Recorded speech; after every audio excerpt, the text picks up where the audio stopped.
Hey, what's up, guys? It's Daniel with Up to Something Media, back again with another single interview. With this time, we got. Say your name, bro. My bad. Steve Garcia, what's going on, yo? If you didn't know, me and Steve actually go way back. We're actually cousins. We're related, Steve Garcia, Daniel Garcia. Hey. It's family business. Primos. Shout out to Kanye. What's going on, though, primo? Nah, I'm doing good, Primo. How about you? Shit, chilling, How's mi dog. tia? She's good. You know, she out there just on the grind, Staying staying up. She puro firme, right? She Yeah, firme. staying firme. No, man, it's all good. Just chilling, grinding it out, working, keeping my head down, just staying focused. That's good, dealing man. with all this BS weather. Man, this Texas weather is Bro, crazy, Texas bro. doesn't decide, man. This is why I'm always congested, why I'm sick. The allergies, allergies, bro. The allergies, bro. man. Damn, bro. Where's my Flonase at, dog?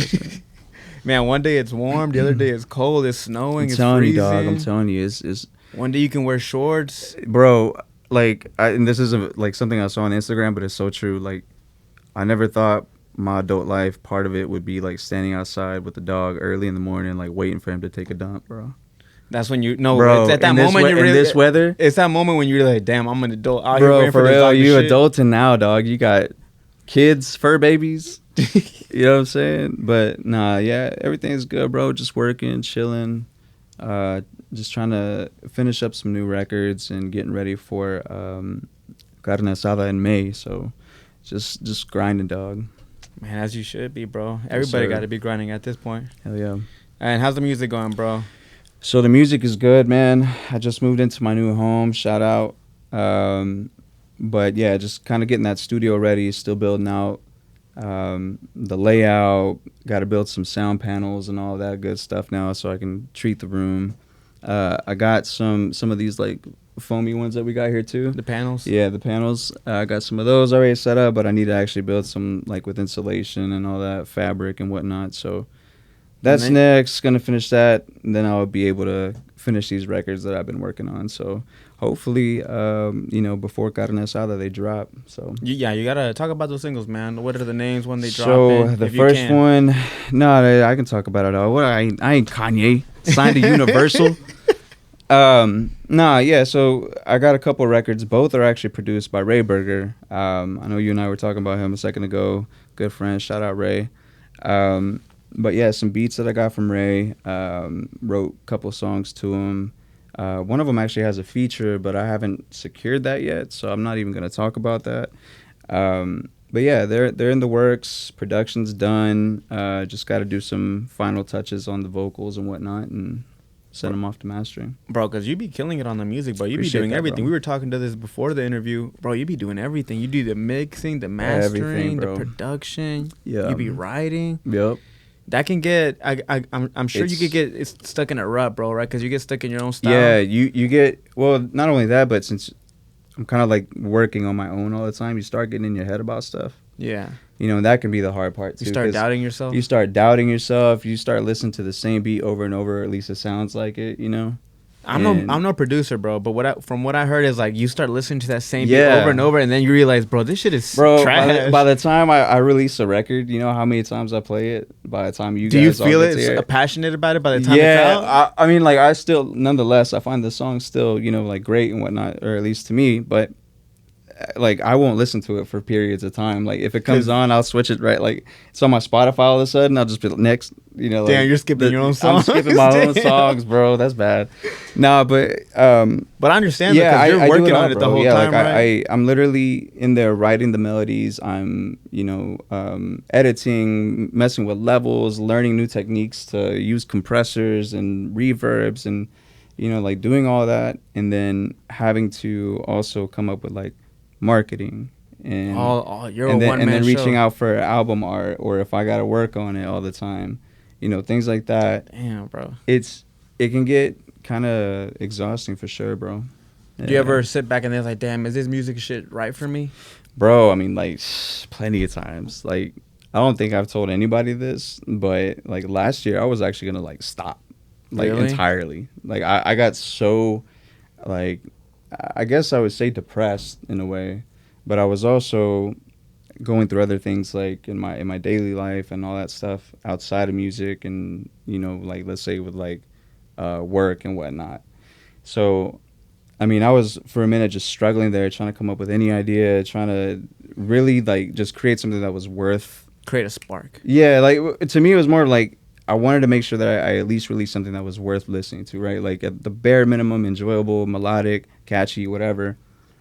Even if it was some bullshit, like even if I was like fake Louis, fake Louis, fake Louis, fake Louis, something stupid, like just something that can kind of like get in people's heads. And then even then I wasn't happy with it. And so for a good while there, man, I was like, you know what? I don't know if this is really what is going to pan out for me. But then, surprise, surprise, I heard about the first Carne Asada festival. I got invited to be a part of it, and just the process of that journey there too was like one of the things that kind of like sparked the passion back. So it was great when I got reached out to about it. Shout out to Sonia Kilo. Shout out to Sonia. And Sonia, for example, is an artist that I've paid attention to for a very long time, and I always even told myself I will produce something for her soon. And I'm very introverted. Like, I like to keep to myself. I don't really say anything until like I know it's like for certain, type of thing. But it was always so hard for me to just be like DMing Sonia or somebody, that I looked up to at the time, and be like, yo, I really appreciate what you do. I like your records, A through Z, whatever you're gonna say, right? I've always had an issue with that myself. Been working on it, obviously, because now I'm like kind of like running just through things and getting things done, making moves and all that, making connections with people, making friends at the end of the day. And but yeah, like for the longest time I was like, yo, I really enjoy what you do, but I would just never reach out.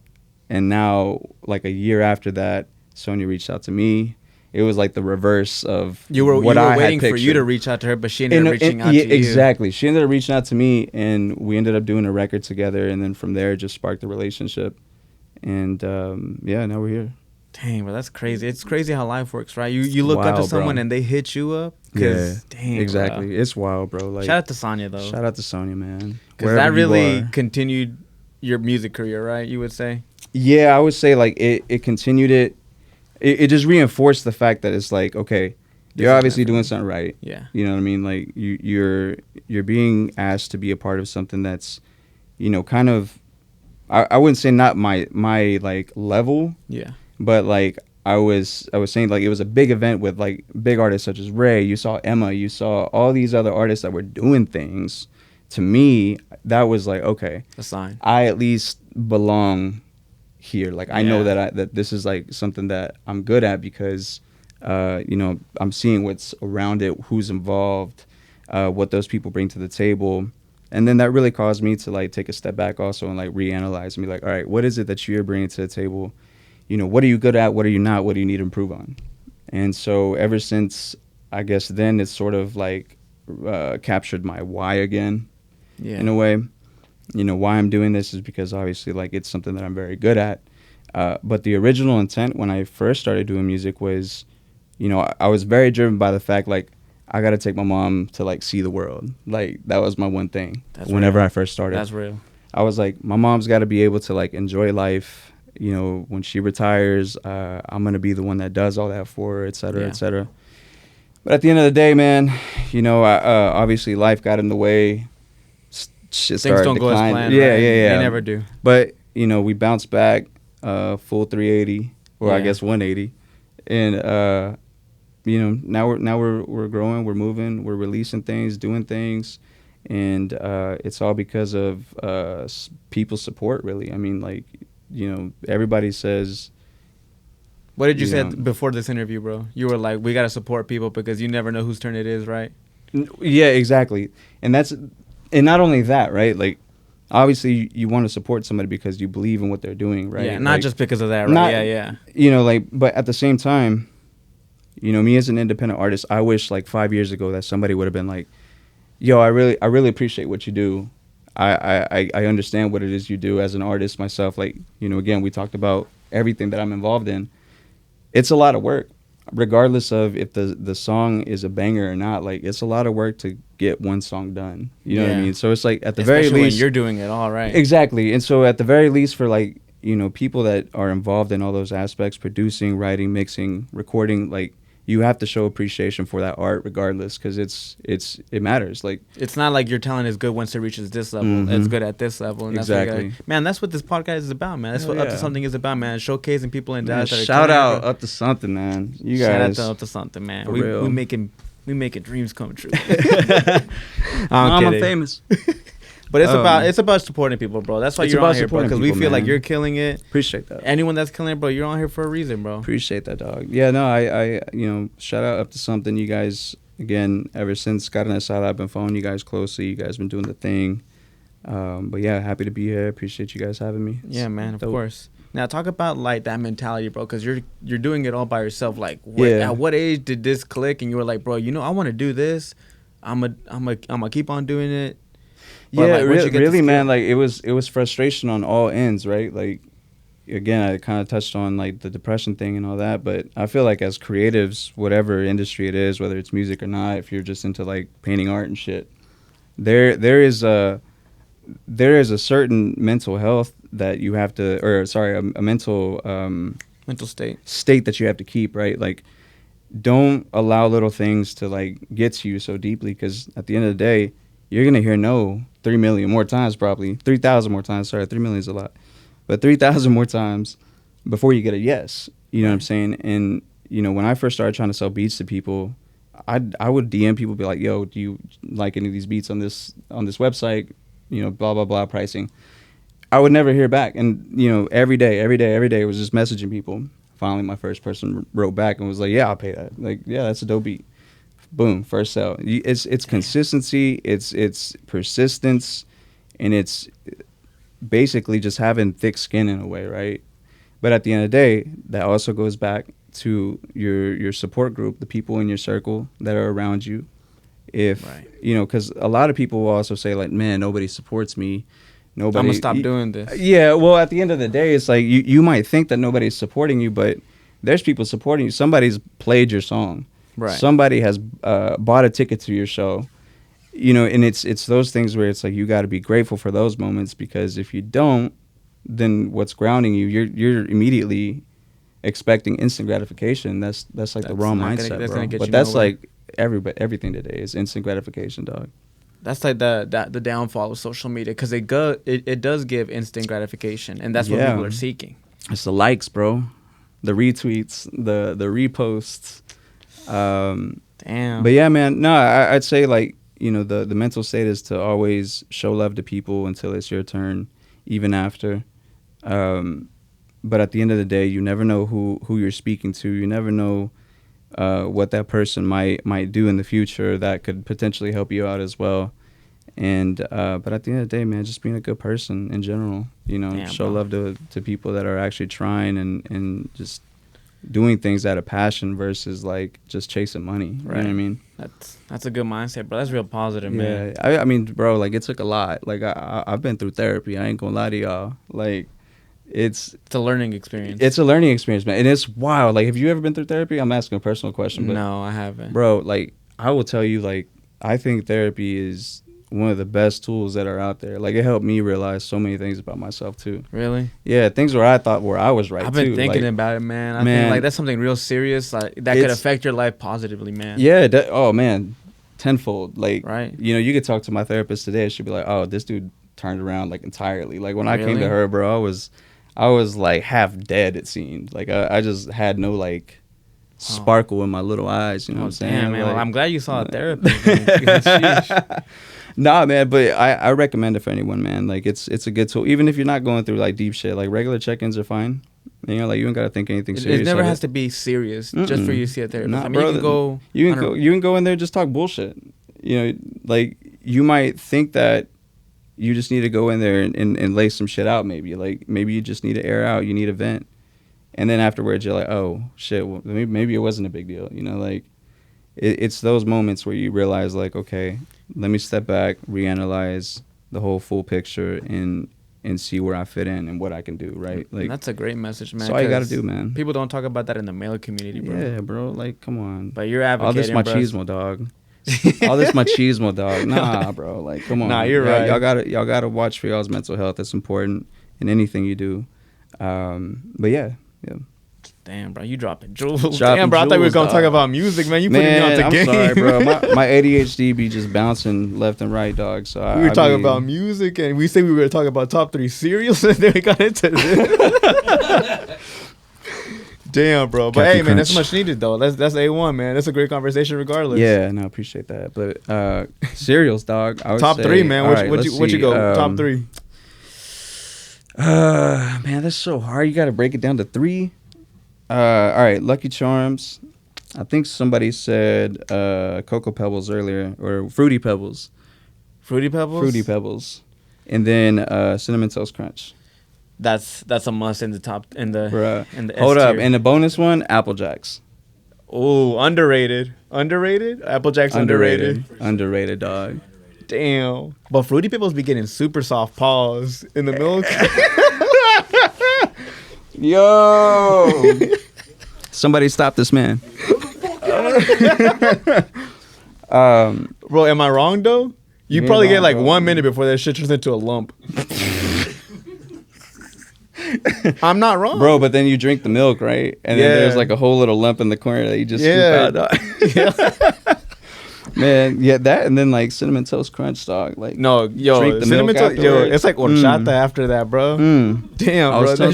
telling Renee, I think before this, I was like, I actually put that milk in coffee afterwards. It's like a creamer and a milk, right?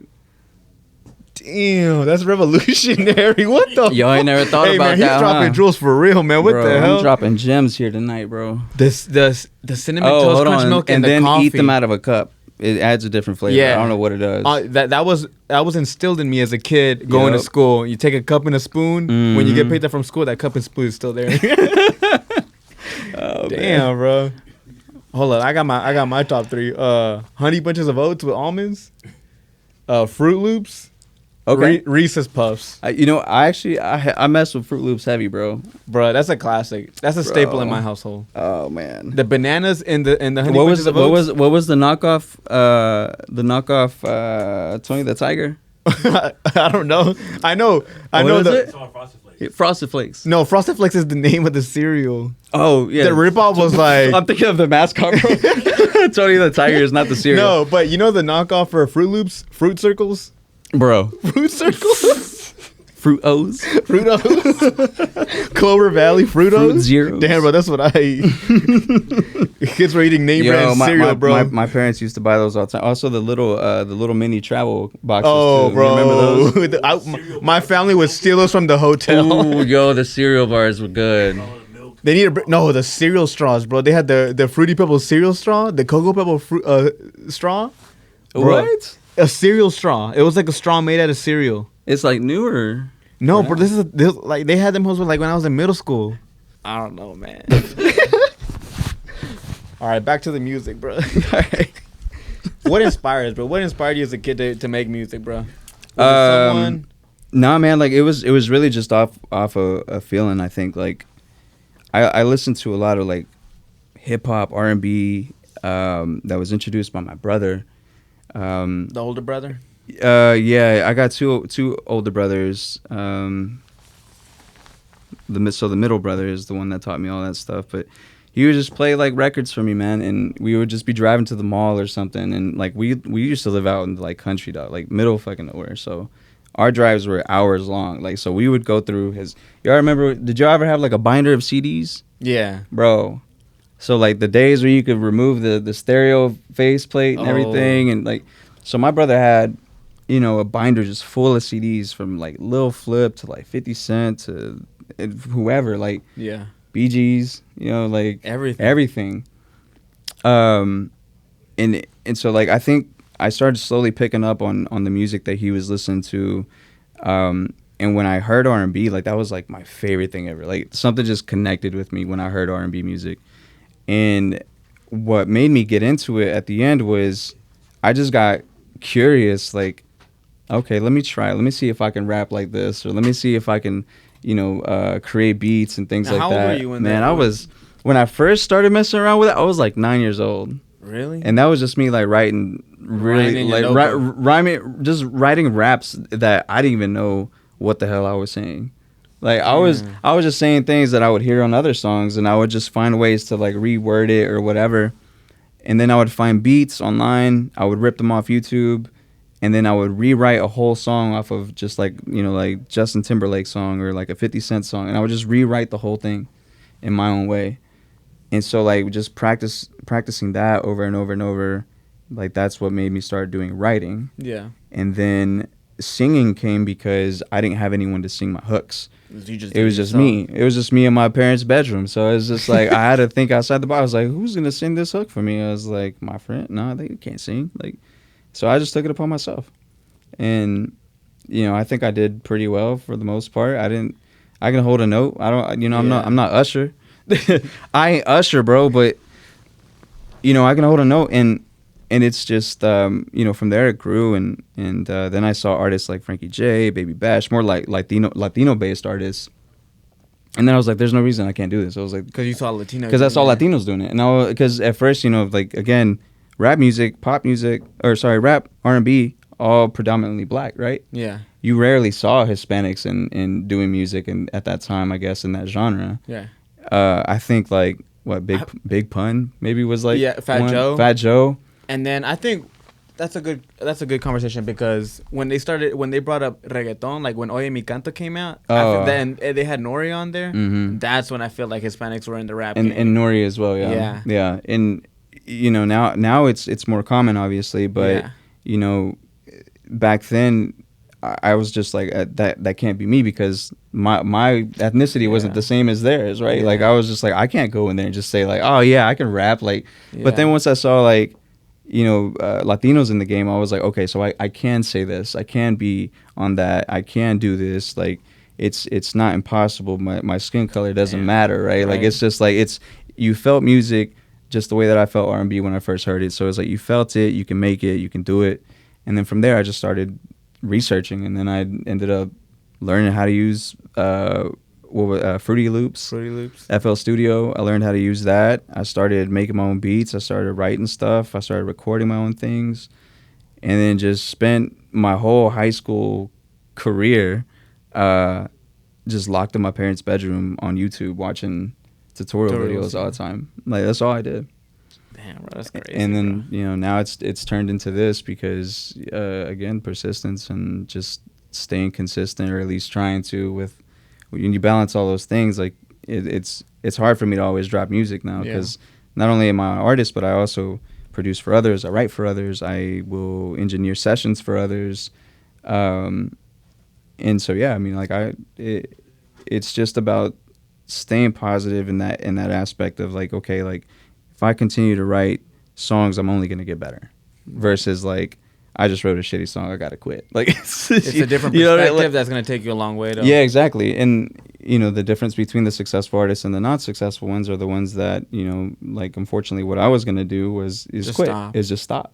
Man. And that's really what happens. Eventually, something's going to happen that's going to work for you. And I hope it's soon for you, bro, man. Because I feel it, bro. I feel it. I feel like it's coming, man. Manifest. Like, I feel like it's coming. And again, shout out Sonia, because she's definitely been a really good like person to bounce ideas off of, get advice from. Like the woman's hustle is crazy. Like she's very talented at everything she does, and.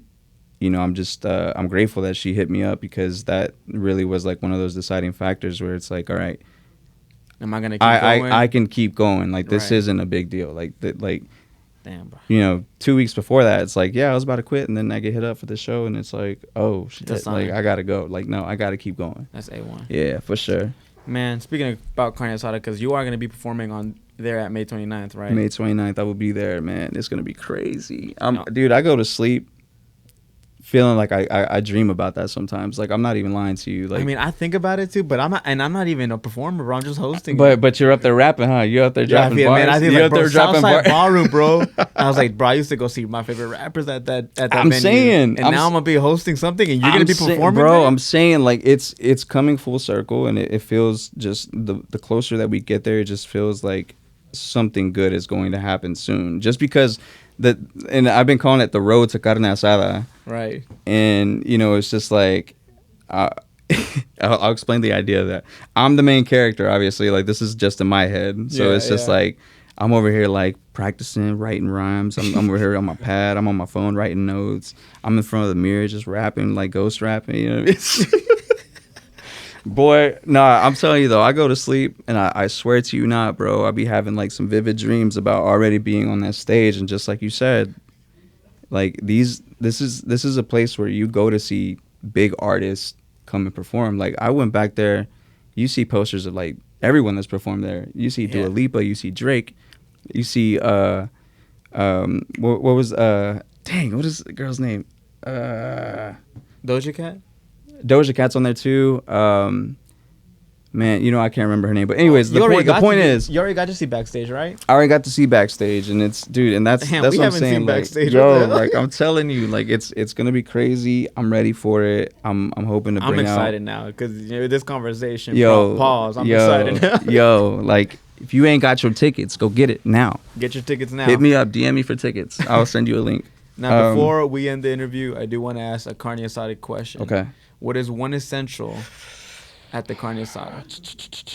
What's one thing that's got to be at the Carne Asada always? Man, you gotta have nopales, dog. Nopales? I don't know. That's not something I would expect. I don't know if anybody would normally do this, but, like, our family would get, like, nopales in the mix, dog. Like grill them? Mm-hmm.